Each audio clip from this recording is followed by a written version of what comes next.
karena ada himbauan dari pemerintah yang juga memberikan informasi tentang kondisi corona, gereja kemudian merespon bahwa pertemuan komunal khususnya dalam peribadatan akhirnya ditiadakan.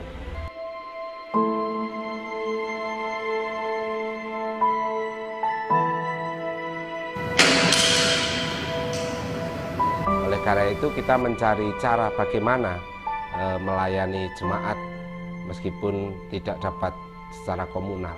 Akhirnya kita menyampaikan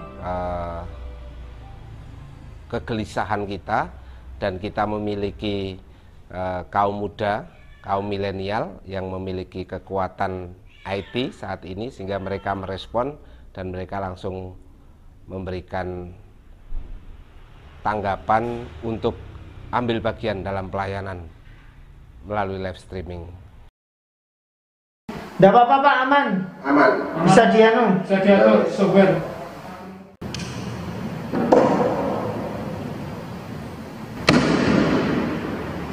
Ada rasa ingin melayani dulu, ada ingin belajarnya, nggak perlu takut karena memang saya bilang tadi semuanya otodidak gitu. Kita nggak ada yang dari basic itu, dari basic multimedia. Begitu kita tanya memungkinkan nggak di live streaming kan gitu. Kita butuh channel video dan lain-lain, memungkinkan nggak channel YouTube ya? Bisa Mas. Tidak ada opsi lain.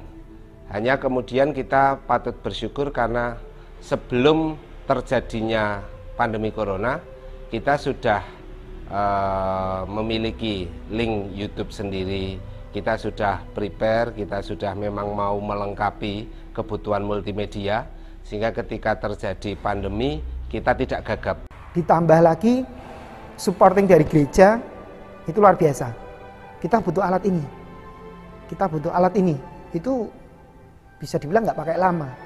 Waktu itu kita baginya, jadi ada yang di ruang operator, ada yang pengoperasian mixernya untuk pengambilan gambar, ada yang membuat running tag-nya kayak gitu kan. Kemudian ada soundman-nya gitu. Jadi untuk ruang operator sendiri kita ada 4 orang, sekitar ada 4 orang. Kemudian yang untuk kameramen itu kita punya 5-6 orang.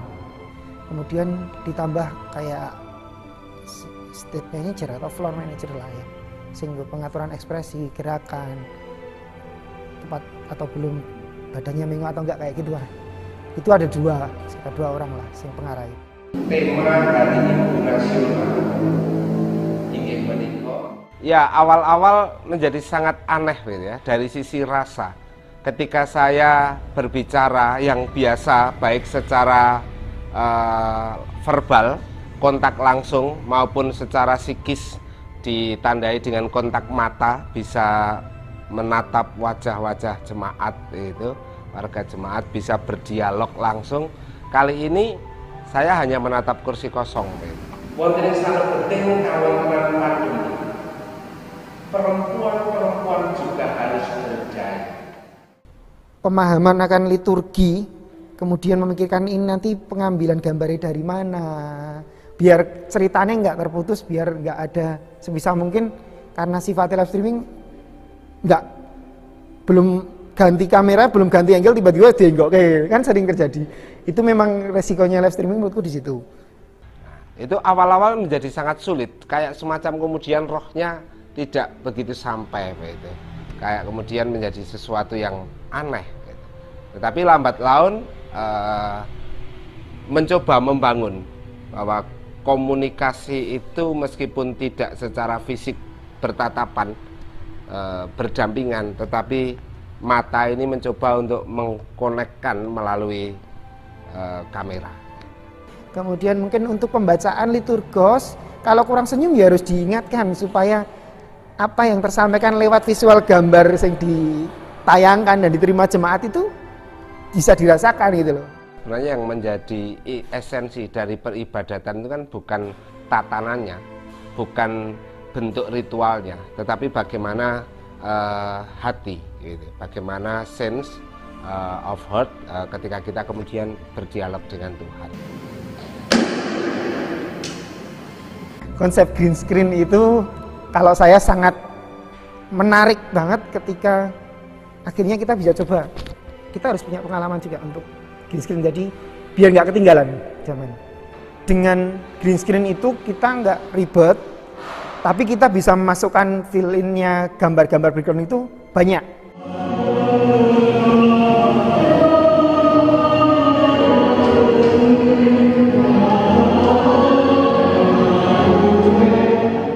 Hikmahnya adalah bahwa kemudian kita betul-betul ditempa bahwa ketika kita membutuhkan Tuhan, ketika kita kemudian mau dekat dengan Tuhan, mau bertegur sapa dengan Tuhan, sebenarnya tidak hanya dibatasi pada hari Minggu, juga tidak dibatasi pada tempat, ruang, waktu, tetapi mestinya berkomunikasi atau berelasi dengan Tuhan itu ya anytime, everywhere, dimanapun dan kapanpun itu bisa dilakukan.